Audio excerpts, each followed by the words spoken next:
Assalamualaikum warahmatullahi wabarakatuh. Salam, Om Swastiastu, Namo Buddhaya, salam kebajikan. Perkenalkan teman-teman semuanya, nama saya Devi Permatasari dengan NIM 112210266 dari Universitas Pelita Bangsa. Dan ini merupakan salah satu tugas akhir dari mata kuliah Komunikasi dan Negosiasi Bisnis dengan dosen pengampu Ibu Sinta S. Herianti. Pada kesempatan kali ini saya akan membahas mengenai strategi komunikasi di PT Pelni Persero pada Departemen Fasilitas Layanan.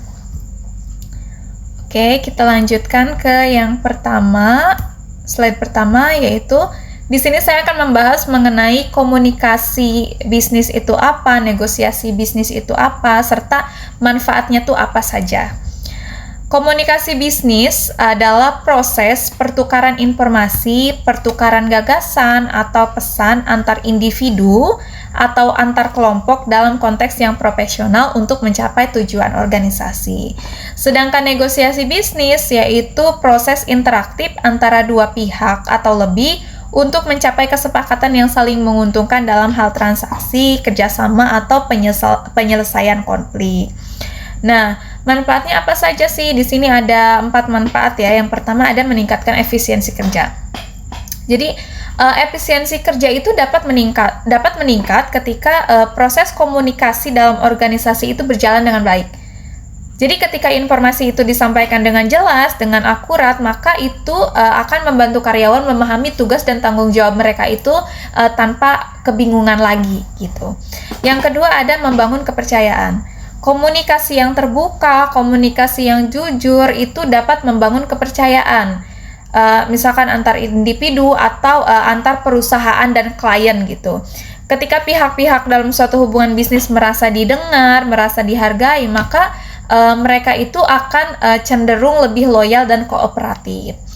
Yang ketiga ada mengurangi konflik dan kesalahpahaman. Banyak konflik itu terjadi di tempat kerja karena miskomunikasi ya. Maka komunikasi yang efektif itu dapat mencegah kesalahpahaman serta meminimalisir potensi adanya konflik. Dan yang terakhir, yang keempat, yaitu mendorong keberhasilan kesepakatan bisnis. Nah, dalam konteks bisnis, kalau misalkan kita ngomongin bisnis nih, negosiasi yang sukses, komunikasi yang baik itu sangat bergantung pada komunikasi yang baik. Kenapa? Karena dengan komunikasi yang baik, maka akan meningkatkan peluang tercapai terjadinya kesepakatan. Seperti itu. Nah, selanjutnya kita akan membahas unsur-unsur komunikasi di Departemen Fasilitas Layanan di tempat saya bekerja. Di sini ada komponen komunikasi, ada saluran komunikasi, serta ada gaya komunikasi. Kita bahas satu persatu mengenai komponen komunikasi. Di sini ada satu pengirim atau sender. Pengirimnya itu bisa dari atasan kayak PV ya atau vice president, ke manajer, terus ke supervisor, lalu dilanjut lagi ke bawah ke bagian staf administrasinya. Jadi sender ini tuh yang mengirim instruksi atau arahan kerjanya seperti apa. Yang kedua, pesan atau message. Ini tuh pesan mengenai informasi baik itu laporan, permintaan barang, pengadaan barang, atau bahkan tagihan ya. Yang ketiga, media atau salurannya. Ini salurannya ada formal, ada non formal. Kalau formal itu kita pakai nota dinas ya. Kalau non formal itu kita biasa chat di WhatsApp group saja. Yang keempat ada penerima atau receiver. Penerimanya siapa? Staf administrasi, tim gudang, atau vendor terkait. Jadi ketika sendernya itu dari manajer misalkan, maka receivernya itu di bawahnya dari manajer kayak supervisor. Atau kalau misalkan sendernya supervisor, maka receivernya itu staf administrasi. Dan yang kelima ada umpan balik atau feedback. Ini tuh berupa konfirmasi pekerjaan, laporan selesai, atau tanggapan terhadap permintaan. Gitu.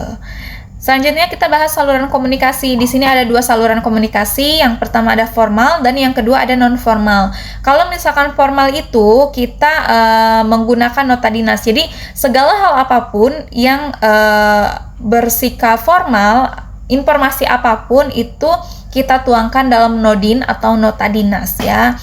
atau lampiran BA atau berita acara. Jadi misalkan saya tugasnya itu kan bertanggung jawab atas laporan sampah setiap setiap cabang. Jadi ketika kapal itu menurunkan sampah terus diangkut sama mobil, itu mereka harus melampirkan berita acaranya gitu, tanggalnya berapa, terus ada lampiran fotonya dan lain sebagainya. Kalau non formal itu ya percakapan santai ketika istirahat atau melalui chat pribadi di WhatsApp, like WhatsApp gitu. Selanjutnya ada gaya komunikasi. Di sini ada 2 gaya. Yang pertama, gaya direktif. Ini digunakan oleh atasan ketika memberikan perintah atau memberikan instruksi kerja. Dan yang kedua, gaya diplomatis. Ini diterapkan ketika menyampaikan tagihan atau permintaan ke vendor supaya tidak menyinggung. Jadi kalau gaya diplomatis ini biasa dilakukan juga oleh kita, oleh para staf administrasi ketika berbicara, ketika berkomunikasi dengan para vendor terkait misalkan purchase order terkait dengan tagihan barang dan lain sebagainya, seperti itu. Kita lanjutkan nah ini seperti ini gambaran dari komunikasi di Departemen Fasilitas Layanan ya. Yang pertama itu, kapal itu membuat permintaan pengadaan inventaris fasilitas. Ini dari jenang dari kapal, dia membuat permintaan. Kayak misalkan dia mau permintaan kasur misalkan ya. Lalu selanjutnya kami, staf administrasi itu menerima permintaan dan melakukan verifikasi permintaan barang tersebut. Selanjutnya yang ketiga, kami, staf administrasi itu melakukan pengadaan barang atau PO melalui kontrak ke divisi pengadaan. Ini biasanya kami menggunakan si parcel. Jadi di poin ketiga ini kita melakukan komunikasi dengan divisi pengadaan. Lalu yang keempat, dokumen PO itu diterima oleh pihak penyedia untuk dilakukan pembelian barang inventaris fasilitas. Pihak penyedia ini berarti di sini vendor ya teman-teman. Nah, lalu pihak penyedia atau vendor itu melakukan pengiriman barang ke gudang Presmat yang ada di Tanjung Priok. Selanjutnya poin yang kelima, setelah vendor mengirimkan, maka gudang menerima barang tersebut dari vendor lalu mengirimnya ke kapal. Poin keenam, kapal menerima barang inventaris, dan yang terakhir, kapal itu membuat laporan pertanggungjawaban penggunaan barang. Ini juga biasanya di sini di poin ketujuh mereka itu harus membuat lampiran berita acara seperti itu. Kita lanjutkan. Nah, contoh komunikasi dan negosiasi yang pernah terjadi ya di Departemen Fasilitas Layanan. Latar belakang, keterlambatan vendor dalam mengirimkan inventaris kasur. Seperti yang sudah tadi saya jelaskan ya, mengenai alur komunikasi, ini contoh kasusnya itu keterlambatan vendor dalam mengirimkan inventaris kasur. Jadi, proses pengadaan itu kan sudah berjalan sesuai alur ya, tapi terjadi kendala ketika barang dari pihak vendor itu belum juga sampai ke gudang Presmat. Padahal jadwal keberangkatan kapal itu sudah mendekat ya, sudah 2 hari mau berangkat si kapal ini. Nah, pihak yang terlibatnya siapa aja? Nah, dalam proses ini pihak yang terlibatnya ya kami, tim Paslay sebagai pengelola permintaan barang. Lalu yang kedua ada vendor, pihak penyedia barang. Yang ketiga ada tim gudang Presmat sebagai penerima dan pengelola distribusi barang. Seperti itu. Tujuan komunikasinya apa? Nah, ini pertama untuk memastikan kasur itu dikirim sebelum kapal berangkat ya, untuk menanyakan, untuk mengkonfirmasi keterlambatan pengiriman dari pihak vendor itu kenapa. Kemudian kita akan melakukan negosiasi supaya pengiriman itu dapat dilakukan sebelum kapal berangkat. Selain itu, kami juga berupaya ya sebagai tim Paslay supaya kegiatan operasional kapal itu tidak terganggu karena belum tersedianya barang inventaris.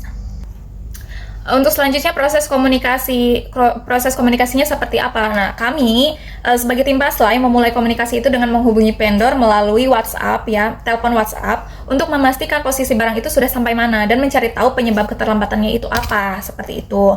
Lalu waktu itu vendor menyampaikan bahwa ternyata mereka ada kendala di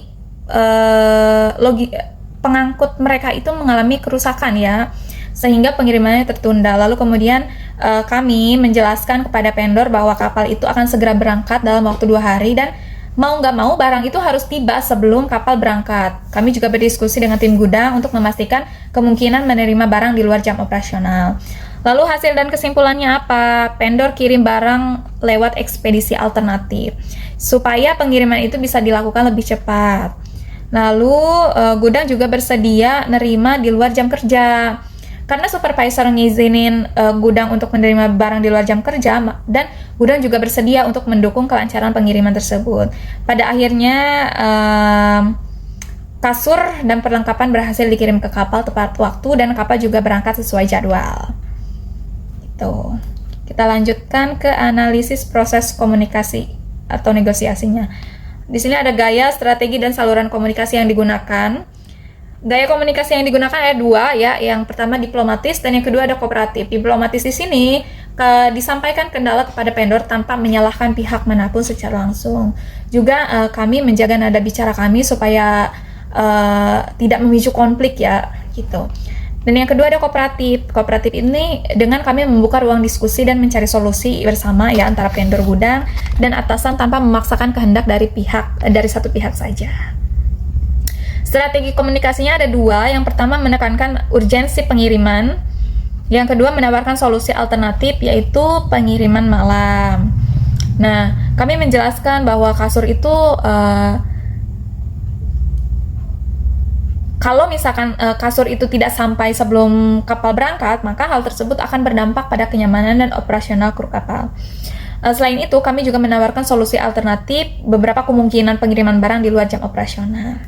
Nah, saluran komunikasi yang kami gunakan itu ada 2 ya, ada email resmi dan yang kedua ada WhatsApp dan telepon. Ini komunikasi cepat. Tapi yang kemarin yang kami gunakan itu di WhatsApp sih, karena emang waktunya sudah mepet. Jadi kami intenskan di komunikasi non formal di WhatsApp. Seperti itu. Hambatan yang muncul selanjutnya. Nah, hambatan yang muncul, kendaraan vendor rusak. Yang kedua, waktu pengiriman sangat mepet karena 2 hari lagi si kapal ini mau berangkat. Yang ketiga, gudang tidak buka 24 jam. Solusinya apa? Pertama, vendor menggunakan ekspedisi alternatif. Yang kedua, supervisor ini setuju untuk penerimaan di luar jam kerja. Jadi kan tadi gudang itu kami tidak 24 jam ya, tapi untuk case ini SPF setuju untuk penerimaan di luar jam kerja. Dan yang ketiga, proses dokumentasi dilakukan secara cepat dan jelas. Itu karena sudah mepet waktunya. Seperti itu. Kita lanjutkan ke studi kasus laporan bisnis 5W1H. Ini yang pertama ada Oke, saya jelaskan dulu studi kasusnya. Pada hari Senin 30 Mei 2025, akibat libur long weekend, terjadi insiden miskomunikasi antara tim sales dengan tim warehouse yang menyebabkan pengiriman barang ke customer itu terlambat 2 hari gitu. Nah, buat laporan bisnis dalam format 5W1H. Pertama, apa yang terjadi? Yang terjadi itu keterlambatan pengiriman barang ke customer selama 2 hari akibat miskomunikasi antara tim sales dan tim warehouse sehingga menyebabkan customer ini mengajukan komplain kepada perusahaan. Yang kedua, kapan terjadinya gitu. Insiden ini terjadi pada hari Senin 30 Mei 2025 setelah periode libur long weekend, Jumat sampai Minggu, saat aktivitas operasional baru kembali berjalan normal. Di mana kejadiannya? Kejadiannya berlangsung dalam proses koordinasi internal antara tim sales dan tim warehouse dan berdampak pada proses pengiriman barang ke alamat customer. Yang keempat, siapa yang terlibat? Yang terlibat diantaranya ada tim sales, tim warehouse, customer, juga ada tim customer service. Yang kelima, why? Mengapa hal ini bisa terjadi? Gitu. Yang pertama, tidak ada komunikasi lanjutan setelah libur panjang antara tim sales dan tim warehouse. Yang kedua, sales ini menganggap gudang itu sudah mengetahui jadwal pengiriman. Sementara tim warehouse sendiri itu belum menerima konfirmasi tertulis karena email itu baru dikirim Senin pagi. Dan yang terakhir, sistem komunikasi tidak aktif selama libur dan tidak ada penjadwalan ulang yang dilakukan sebelumnya. Dan poin terakhir, bagaimana penanganan dan penyelesaian dilakukan? Dengan melakukan proses komunikasi. Yang pertama, Customer service itu menerima keluhan dari customer, jelas. Terus dilakukan rapat secara cepat antara tim sales, tim warehouse, dan supervisor untuk klarifikasi alur komunikasi yang terputus itu. Dan yang ketiga, customer service itu menghubungi customer dan menyampaikan permintaan maaf secara resmi. Begitu. Nah, di sini ada lampiran. Saya lampirkan nota dinas dan berita acara. Nilai nota dinas ini merupakan saluran secara resmi ya. Ini dua-duanya juga bersifat resmi. Seperti itu, dan selesai. Terima kasih.